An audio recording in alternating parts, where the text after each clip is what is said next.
xasida gi tudd Miftaaxu Nasri fii duaa yi laylatil xadri sëriñ bi da koo defoon ngir ñaane ci yàlla rek ci guddi gu màgg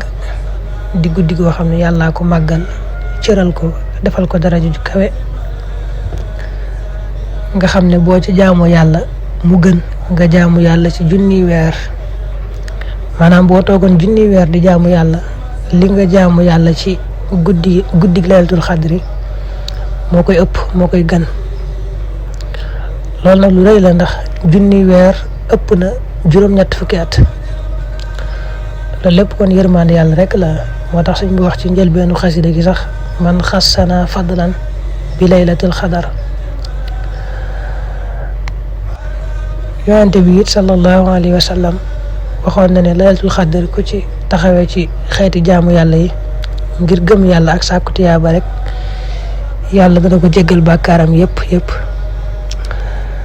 noonu yàlla cërale guddi gi nag ak na mu ko kaweele moo tax mu ràññi ko lool ci ñaan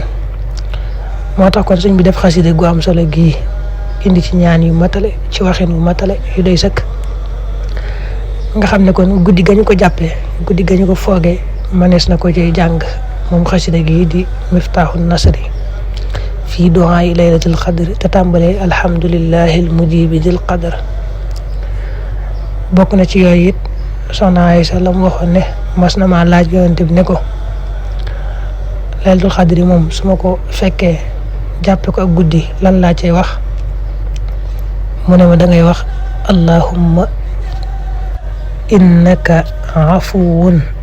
tuhibbul afwa fa'fu anni allahumma innaka afuwun tuhibbul afwa fa'fu anni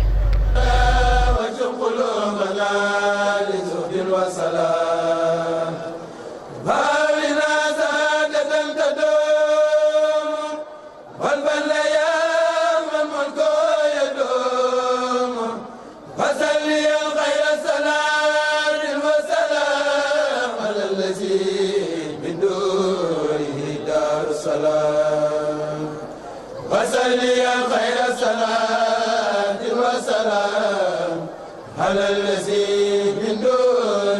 دار السلام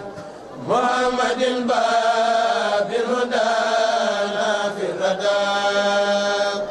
ناهي المدى جارب دام فردا ولا وصحب ومن لك دام